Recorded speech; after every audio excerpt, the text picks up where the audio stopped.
ini tanggal 1 Ramadan tahun 1441 Hijriah bertepatan dengan 24 April 2020. Pada hari pertama di bulan suci Ramadan ini, Rumah Sakit PKU Muhammadiyah Wonosobo mengadakan kajian online yang disiarkan secara langsung melalui channel YouTube Rumah Sakit PKU Muhammadiyah Wonosobo dan melalui Instagram @rs_PKU Wonosobo. Pada kesempatan kali ini atau pada kesempatan siang hari ini, tema kita adalah tentang puasa dan kesehatan. Telah hadir di ruang serbaguna Rumah Sakit PKU Muhammadiyah Wonosobo narasumber kita dengan Dr. Nugroho Lestari. Assalamualaikum, Dokter. Kita nanti akan sedikit mengkaji atau sedikit belajar kepada beliau apa sih maknanya puasa jika dilihat dari sisi kesehatan atau dimensi kesehatan. Dalam Al-Quran surat Al-Baqarah yang saya bacakan tadi di ayat yang 183, intinya adalah diwajibkan kita berpuasa agar kita mencapai derajat orang yang bertakwa. Kita lihat apakah nanti dalam sisi kesehatan atau dimensi kesehatan ada manfaat yang bisa kita ambil dari sisi puasa tersebut. Untuk waktu kami persilakan kepada Dokter. Silakan, Dok. Terima kasih waktunya yang sudah diberikan. Assalamualaikum warahmatullahi wabarakatuh. Selamat siang sahabat RSPK Muhammadiyah Wonosobo. Pada kesempatan siang hari ini saya ingin sedikit menyampaikan, artinya kita ingin melihat dari sudut pandang kesehatan, manfaat puasa ditinjau dari sudut pandang kesehatan. Terus kira-kira kondisi-kondisi apa saja yang perlu kewaspadaan, kira-kira kondisi apa saja yang bisa dilonggarkan untuk melaksanakan ibadah puasa, dan kira-kira mungkin perlu ya ibaratnya kekurangan dan kelebihan masing-masing kondisi kesehatan pada menjalankan ibadah bulan puasa ini. Saya tidak akan membahas banyak lebar tentang dari segi ibadahnya, ini mungkin bukan porsi saya, tapi saya ingin menekankan dari segi kesehatan. Jadi sebagaimana disebutkan tadi moderator, disebutkan bahwa di Quran surah Al-Baqarah 183 sudah disebutkan bahwa kewajiban kita untuk berpuasa agar kita menjadi orang-orang yang bertakwa. Itu tidak hanya dari segi ibadah saja, tidak hanya dari segi agamanya saja kita tinjau, tapi dari segi kesehatan ingin kita bahas satu persatu. Yang pertama, sebagaimana kita ketahui banyak sekali manfaat puasa bagi kesehatan. Yang ingin saya tekankan yang pertama di sini adalah saya ingin bagi-bagi beberapa poin kondisi-kondisi tertentu yang memang dia bisa longgar berpuasa, dia bisa waspada untuk berpuasa, yaitu tentang ditinjau dari segi kesehatan. Pertama kita dari atas dulu, dari segi kesehatan mata. Artinya dari segi kesehatan mata, gimana sih puasa, adakah manfaatnya dari segi kesehatan mata, ataukah pada kondisi-kondisi penyakit mata tertentu dia harus ada trik-triknya dalam berpuasa, entah itu sahur atau bukannya. Jadi pada kondisi mata yang perlu diwaspadai sebenarnya manfaat secara khusus puasa untuk kesehatan mata sebenarnya belum ada penelitian yang mengarah pasti dia manfaat ke kesehatan mata apa. Tapi yang ada beberapa penelitian disebutkan bahwa pada pasien-pasien yang menderita glaukoma itu dia tekanan di bola matanya itu tinggi. Jadi dia ketika dia tekanan di bola matanya tinggi, itu dia nanti akan bergejala matanya kabur, pandangannya, atau dia pusing di kepala. Itu pada orang-orang yang berpuasa perlu diwaspadai minumnya. Jadi asupan air ketika sahur dia perlu sedikit dikurangi pada pasien-pasien yang menderita glaukoma. Kenapa? Karena pada orang berpuasa, ada orang normal pun itu tekanan bola mata ketika di pagi hari itu akan meningkat pada orang normal. Nah, ketika dia berpuasa kan seperti kita ketahui kan paling nggak 8 gelas tetap harus masuk dalam sehari. Di orang puasa biasanya pagi hari pada sahurnya dia 3 gelas dia minum. Ini takutnya terlalu banyak cairan yang dia minum, peningkatan tekanan bola matanya pun akan semakin tinggi. Jadi pada orang-orang glaukoma dia ada tekanan bola matanya semakin tinggi, dia banyak minum, tekanan bola matanya semakin tinggi, nanti dia pagi hari dia mengeluh nyeri kepala hebat atau mungkin pandangannya kabur. Jadi pada pasien-pasien yang dia ada penyakit glaukoma perlu diwaspadai untuk asupan minumnya ketika dia di waktu sahur. Terus ada juga pada wanita-wanita hamil. Sebagaimana kita ketahui sebenarnya wanita hamil kan dikasih keringanan, artinya dia tidak harus berpuasa, dia jika memang mampu dia diperbolehkan berpuasa. Sebenarnya pada berpuasa ini ada beberapa kondisi yang kenapa dia dari tinjau dari kesehatan kenapa dia perlu diberi keringanan. Yang pertama, takutnya pada orang hamil ketika dia berpuasa nanti takutnya dia asupan makannya kurang, gulanya di tubuhnya kurang, itu akan mengaruhi kondisi janinnya. Jadi efek jangka panjangnya berat badan bayinya nggak naik-naik nanti. Jadi ketika berat badan bayinya nggak naik-naik, takutnya nanti dia melahirkan dengan bayi yang berat badan bayinya rendah. Atau dia pada ibu hamil yang di awal kehamilan, takutnya dia nggak makan, nggak minum dalam beberapa jam, 13-14 jam, takutnya dia pada awal kehamilan kan biasanya dia ada mual muntah, takutnya makin kuat nanti mual muntahnya. Jadi ketika dia sudah awal kehamilan dia sering mual muntah, tambah lagi berpuasa, takutnya dia makin mual muntah. Makanya beberapa kondisi tadi pada orang hamil makanya diberi keringanan untuk tidak berpuasa. Walaupun sebenarnya nggak ada larangan pasti 100% wanita hamil nggak boleh berpuasa, tapi dianjurkan untuk tidak berpuasa, takutnya malah mengganggu perkembangan janin. Terus yang sering ditanyakan mungkin pada pasien-pasien yang punya sakit gula. Jadi pada pasien-pasien punya sakit gula, puasa masih diperbolehkan, nggak masalah, dia puasa masih boleh. Bahkan pasien-pasien yang mungkin dia sakit gula, dia ada kegemukan, puasa pun nggak masalah, makan dia membawa keuntungan karena puasa pun kan efek jangka panjangnya bisa menurunkan berat badan. Jadi kan berat badan turun pun dia bisa menurunkan resiko penyakit gula, resiko penyakit jantung. Tetapi yang perlu dihati-hati penggunaan obat pada bulan puasa, itu perlu dihati-hati sekali. Maka biasanya dianjurkan sebelum memulai bulan Ramadan itu dianjurkan pasien-pasien yang punya sakit gula itu konsultasi lebih lanjut. Perlu tidak pengaturan obatnya, perlu tidak pengaturan dosisnya, apalagi dia yang pakai insulin itu kan suntikan, efeknya kan jangka panjang, ada efeknya cepat juga. Bahkan itu perlu diwaspadai pada pasien-pasien yang dia punya sakit gula mau puasa. Diperbolehkan, tapi perlu konsultasi lebih lanjut kepada dokternya yang merawat.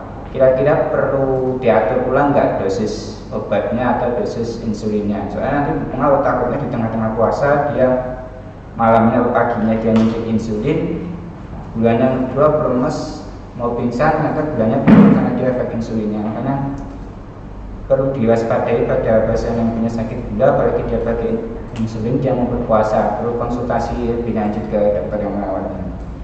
Terus selanjutnya pada pasien-pasien yang tadi hubungannya sama gula, pada pasien-pasien yang kegemukan atau pasien-pasien yang dia punya masalah di gangguan kolesterolnya. Dari penelitian disebutkan bahwasanya puasa itu bisa menurunkan berat badan, puasa bahkan bisa menurunkan kolesterol, puasa bisa menurunkan trigliserid. Bahkan kalau kita mau pecah lagi, kolesterol itu kan ada yang LDL, ada yang HDL gitu. Pada puasa pun dia bahkan bisa meningkatkan HDL. HDL itu lemak yang baik. Jadi sebenarnya bermanfaat sekali pada orang-orang yang dia punya sakit itu tadi kolesterol sama dia punya kegemukan, dia dianjurkan untuk berpuasa, nggak ada larangan, bahkan dia bisa menurunkan tadi kegemukan, kolesterol, trigliserid dan lain-lain. Terus selanjutnya yang perlu kita lihat juga pada kondisi seperti apa yang berpuasa itu paling sering juga ini pada pasien-pasien yang sini berkunjung di poli atau UGD, mungkin pasien-pasien dia punya sakit perut, ternyata dia punya sakit mah parah. Nah, sakit mah parah boleh nggak puasa gitu? Larangannya sih nggak ada, cuma dianjurkan untuk tidak berpuasa. Kenapa? Khususnya pada pasien-pasien yang dia sakit mahnya sudah parah.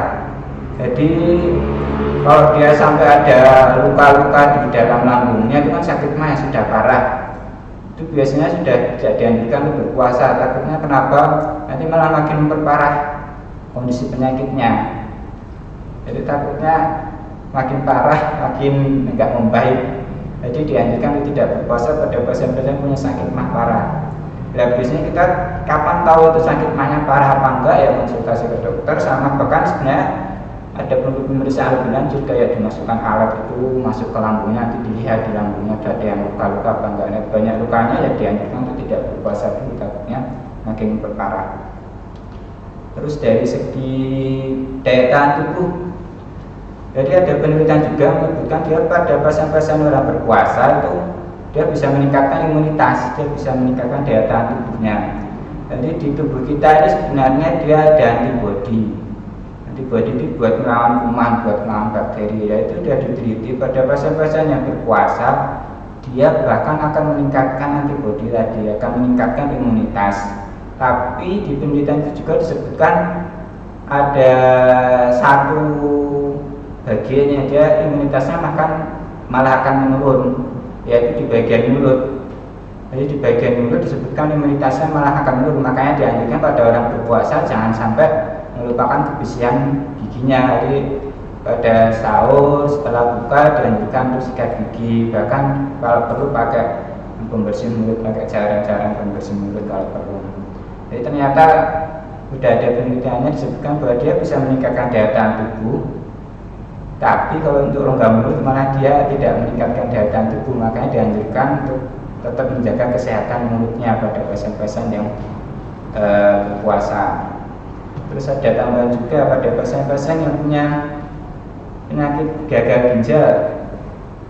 Sebenarnya secara penelitian belum begitu banyak disebutkan dari yang saya baca itu apakah dia gagal ginjal boleh berpuasa atau tidak. Tapi yang perlu diwaspadai pada pasien-pasien gagal ginjal adalah dia mungkin asupan cairannya. Takutnya pada pasien gagal ginjal nanti ketika dia puasa terlalu lama, terlalu berat, dia malah jadi dehidrasi memperparah kondisi gagal ginjalnya. Jadi pada pasien gagal ginjal yang mau berpuasa itu perlu diwaspadai, perlu hati-hati asupan cairannya. Terus keuntungannya apa kalau misalnya gagal ginjal dia berpuasa? Ya ada keuntungannya juga. Pada puasa kan dia menurunkan berat badan. Pada pasien-pasien gagal ginjal kalau gemuk kan memang nggak dianjurkan, dia bisa menurunkan berat badannya juga. Berat badan turun, tensinya pun dia bisa turun. Tensi turun, dia bisa mengurangi resiko sakit gagal ginjal. Jadi ya ada manfaatnya, tapi ada kekurangannya juga. Kekurangannya yang perlu diwaspadai tadi, asupan cairannya selama dia puasa harus benar-benar hati-hati. Yang kedua, keuntungannya tadi dia bisa menurunkan berat badan, dia bisa menurunkan tekanan darah. Terus selanjutnya pada pasien-pasien yang mungkin dia punya sakit keganasan atau orang yang punya sakit kanker, puasa nggak ada larangannya. Bahkan ada yang menyebutkan tadi yang saya jelaskan di awal, dia kan bisa meningkatkan daya tahan tubuh. Daya tahan tubuhnya bagus ya, dia kemampuan buat mengendalikan sel kankernya ya insya Allah dia lebih bagus. Jadi pada pasien-pasien yang kanker dia nggak masalah mau berpuasa. Tapi yang perlu diperhatikan juga, jadi kan kita nggak cuma melihat dari segi keuntungannya, kita harus waspadai kira-kira nanti yang terjadi pada pasien ini apa. Pada pasien kanker takutnya yang dia sudah stadium akhir, yang dia terapinya lebih ke cuma meningkatkan kualitas hidup aja. Kalau untuk meningkatkan kualitas hidup ya anjurannya nggak usah berpuasa dulu. Takutnya dia dengan berpuasa asupan makannya kurang, nanti kualitas hidupnya juga berkurang, nutrisinya berkurang, malah makin memperparah kondisi kankernya. Jadi mungkin digarisbawahi pada pasien-pasien kanker dia nggak masalah berpuasa, tapi tadi mungkin pada di awal stadium awal. Kalau stadium akhir takutnya dia mengganggu kondisi tubuhnya, malah makin memperparah kondisi kankernya. Jadi tadi ada beberapa penjelasan yang saya jelaskan di awal tadi. Puasa dilihat dari segi manfaatnya bagi kesehatan, terus puasa kira-kira apa saja yang diwaspadai pada kondisi-kondisi tertentu itu tadi. Mungkin bisa saya berikan ke moderator kalau ada. Baik, terima kasih sahabat PKU dimanapun kalian berada. Sahabat PKU bisa bertanya langsung kepada narasumber kita siang hari ini melalui kolom komentar di YouTube dan kolom komentar yang ada di Instagram yang sedang tayang pada siang hari ini. Dr. Nugroho adalah beliau dokter umum yang berpraktek di Rumah Sakit PKU Muhammadiyah Wonosobo. Kesehariannya beliau biasanya bertugas di ruang instalasi gawat darurat. Baik dok, tadi sudah banyak dijelaskan tentang manfaat antara puasa dengan kesehatan. Jadi dari mulai dari yang sakit glaukoma sampai gagal ginjal sampai dengan diabetes dan lain sebagainya.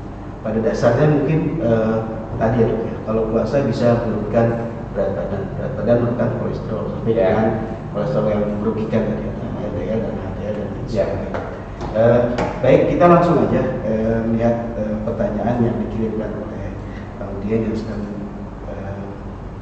menyaksikan tayangan ini. Ini dari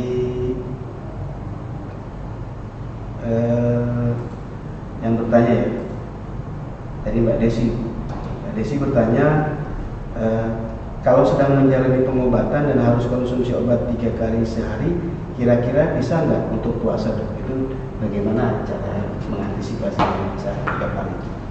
Ya, terima kasih Kak. Sebenarnya kan kita kondisinya apa dulu?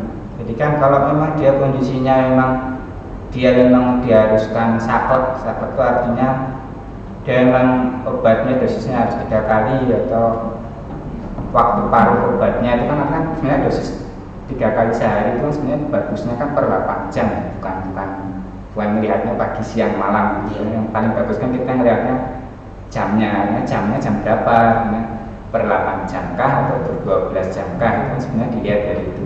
Kalau dia sakit dosisnya harus 3 kali sehari, sakitnya pun sudah mungkin memang nggak ada obat lain yang lain selain minum obat itu yang harus 3 kali sehari, yang maksudnya harus 8 jam, ya mau nggak mau mungkin ya gimana lagi, dia nggak ada siasat lagi buat menunda obatnya. Tapi ketika dia ada alternatif obat lain yang mungkin kita bisa mengatur waktu paruh obatnya, mungkin bisa jadi 12 jam per 12 jam, mungkin bisa diatur 2 jam sehari, nggak masalah saya.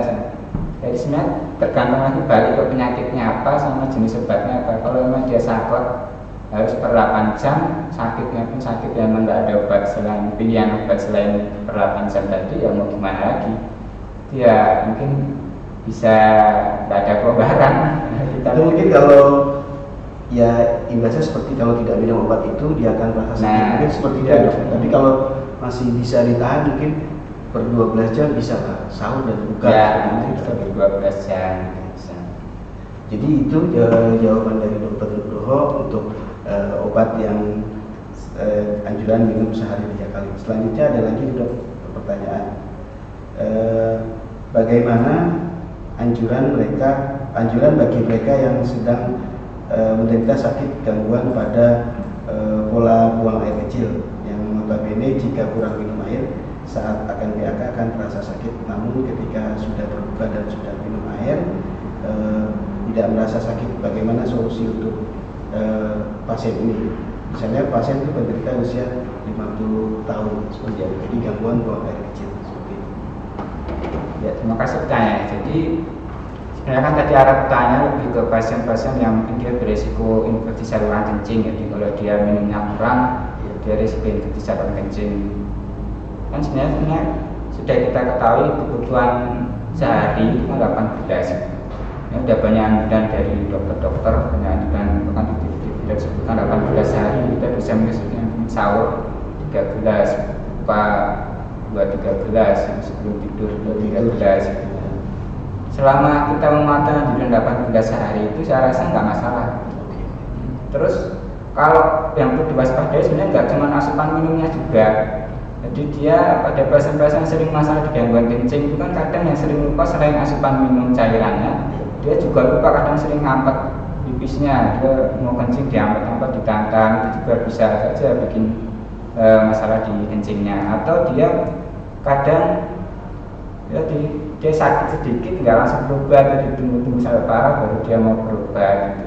Jadi saran saya nggak masalah kalau dia punya masalah di gangguan kencingnya, yang penting tetap minum 8 gelas sehari, terus jaga kebersihan kelaminnya, genitalnya, sama kalau mau kencing langsung kencing, kalau ada keluhan langsung berobat. Baik, itu jawaban dari Dr. Nugroho. Sekali lagi, sahabat PKU dimanapun kalian berada, kalian bisa mengirimkan pertanyaan melalui kolom komentar yang ada di channel YouTube ataupun di Instagram Live yang sedang kalian saksikan saat ini. Pemberitahuan untuk sahabat PKU dimanapun berada, bahwa kajian online seperti ini akan diadakan insya Allah seminggu 3 kali, langsung disiarkan dari ruang serbaguna Rumah Sakit PKU Muhammadiyah Wonosobo. Insya Allah untuk harinya yaitu hari Senin, Rabu, dan Jumat. Sahabat PKU bisa berpartisipasi untuk bertanya maupun konsultasi melalui kolom komentar yang ada. Tadi sudah banyak dijelaskan tentang bagaimana puasa dan kesehatan.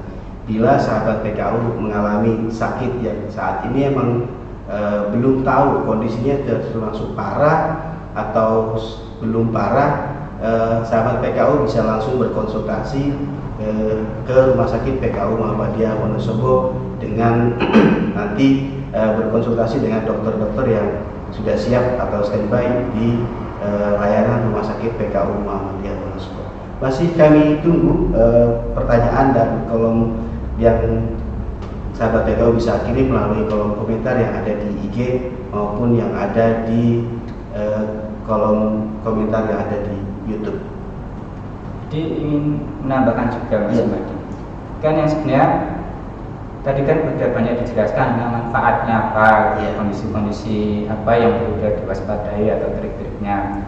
Yang perlu diwaspadai sebenarnya yang perlu kita lakukan pada pasien-pasien yang dia punya penyakit ingin berpuasa, yaitu pemeriksaan prapuasa. Sebenarnya pemeriksaan prapuasa ini penting sekali. Jadi pada pasien-pasien yang dia mau berpuasa Ramadan, dianjurkan dia sebelum puasa itu dia konsultasi dulu ke dokternya merawat atau ke tenaga kesehatan atau puskesmas atau ke rumah sakit untuk konsultasi lebih lanjut, kira-kira boleh nggak sini berpuasa. Kalau dia boleh berpuasa, kira-kira ada nggak pengaturan obatnya. Kalau dia berpuasa, ada nggak makan makanan tertentu yang harus diwaspadai, ada nggak dia triknya kapan minum obatnya. Jadi kadang orang kan cuma cari di internet, baca, oh kondisi-kondisi ini, tapi kan padahal sebenarnya yang perlu kita waspadai yang paling penting juga menurut saya pemeriksaan prapuasanya. Sebelum dia masuk bulan Ramadan atau di awal-awal Ramadan, kalau dia mau puasa, konsultasi dulu artinya kondisi apa yang perlu diwaspadai. Baik Dok, ada pertanyaan selanjutnya. Ini dari Andre_SK. Pertanyaannya, bagaimana cara atau tipsnya seorang dengan sakit mah kronis jika ingin berpuasa? Terima kasih dokter. Mohon jawabannya dok. Terima kasih pertanyaan dari Mas Andre. Jadi disebutkan di awal, sebenarnya sakit mah itu kan ada derajatnya. Dia apakah dia sudah sampai ulkus dia sudah parah, ulkus pun sudah dibagi-bagi. Kalau dia memang sudah parah sekali, bahkan sampai menimbulkan banyak perlukaan, bahkan dia kadang sering, kalau dia telat makan dikit atau dia ada makan nggak benar dikit, dia sampai muntah darah kehitaman, ya mungkin angka lebih baiknya dia menunda dulu buat berpuasa. Tapi kalau dia masih cuma sebatas ringan, dia cuma kalau telat makan dikit dia cuma mual-mual aja, dikasih buat warung antasid atau buat warung yang joko dan sebagainya, dia sudah enakan, nggak masalah berpuasa. Yang penting itu tadi perlu diwaspadai. Yang pertama mungkin tipsnya buka sama sahur, jangan telat-telat, dia harus buka, dia harus sahur. Makanya dia kan sahur kan, kemudian utamanya takutnya pada bahasa-bahasa sakit mah ringan, dia nggak kuat kalau dia nggak sahur, dia harus sahur. Terus kalau perlu, kalau memang dia takut mahnya kumat, minum aja obat yang sederhana, misalnya Roma, dia kalau mau periksa ke tenaga kesehatan nggak masalah. Terus pas buka, jangan makannya jangan terlalu banyak, langsung makannya sedikit-sedikit. Takutnya terlalu banyak, dia nggak kuat perutnya malah mual. Terus habis buka jangan langsung tidur, habis sahur jangan langsung tidur. Ini dianjurkan dia menunggu pengosongan perutnya 2-3 jam setelah sahur, buka dia baru boleh beristirahat lebih depan. Jadi beberapa tipsnya sebenarnya itu tadi. Waktu sahur buka tetap makan, jangan langsung banyak. Habis sahur buka jangan langsung tidur. Kalau perlu, kalau memang dia nyeri, dia perlu minum obat juga. Dan tadi kalau emang sakitnya sudah parah sampai kadang sering muntah kehitaman, ya anjurannya nggak usah berpuasa. Ya, jadi itu jawaban dari dokter. Dok, yang menarik tadi dibahas tentang wanita hamil untuk lebih waspada. Ini kalau boleh dispesifikkan, itu wanita hamil yang trimester awal, trimester kedua, atau trimester ketiga. Sebenarnya kalau kebutuhan makanannya buat kebutuhan makanannya paling banyak mungkin di semester akhir dia banyak, saya janinnya sudah besar, dia mesti makannya banyak, orang makin sering lapar gitu. Takutnya itu tadi di semester akhir dia puasa, semester akhir itu dia jadi gini, orang puasa itu ada 3 bulan pertama, 3 bulan menengah, 3 bulan akhir. Kalau dia di akhir-akhir kan bayinya sudah besar, dia kebutuhan makannya banyak, takutnya dia berpuasa, dia malah asupan ke bayinya kurang, takutnya malah ganggu bayinya, berat janinnya kurang, bayinya enggak, berat badannya sulit naik. Tapi kalau mungkin di semester awal dia kebutuhan makannya, kebutuhan gulanya mungkin dia nggak terlalu banyak, tapi dia kebutuhan vitaminnya banyak. Vitamin kan bisa disiasatin dengan suplemen, bisa disiasatin dengan makanan-makanan yang tinggi vitamin gitu. Tapi ya itu tadi, kalau di semester awal kan masih nggak masalah dia berpuasa, tapi ada kondisi-kondisi tadi memang dia sering mual muntah, ya mungkin jangan dulu. Kalau dia nyari riwayat kehamilannya dulu mungkin kehamilan sebelumnya dia jelek, nggak bagus, ya mending ditunda dulu. Berarti melihat kebutuhan dan situasi itu. Baik, sahabat PKU, masih dibuka kolom pertanyaan. Untuk yang ingin bertanya, boleh bertanya langsung dengan mengetik di kolom komentar di channel YouTube maupun di kolom komentar Instagram. Ya, buat sahabat PKU yang berada di rumah atau yang saat ini sedang berada di tempat kerja, jika ada keluarga, adik ataupun kakak yang masih bingung saya harus berpuasa atau tidak nih dengan kondisi penyakit saya seperti ini dan lain sebagainya, silakan langsung konsultasikan ke Rumah Sakit PKU Muhammadiyah Wonosobo dengan Dokter Nugroho atau dokter-dokter yang ada di Rumah Sakit PKU Muhammadiyah Wonosobo. Insya Allah kami melayani 1 kali 24 jam bagi sahabat PKU yang ingin berkonsultasi tentang puasa dan kesehatan, atau tentang saya sedang sakit apa, ini boleh puasa dan lain sebagainya atau tidak. Ini seperti itu.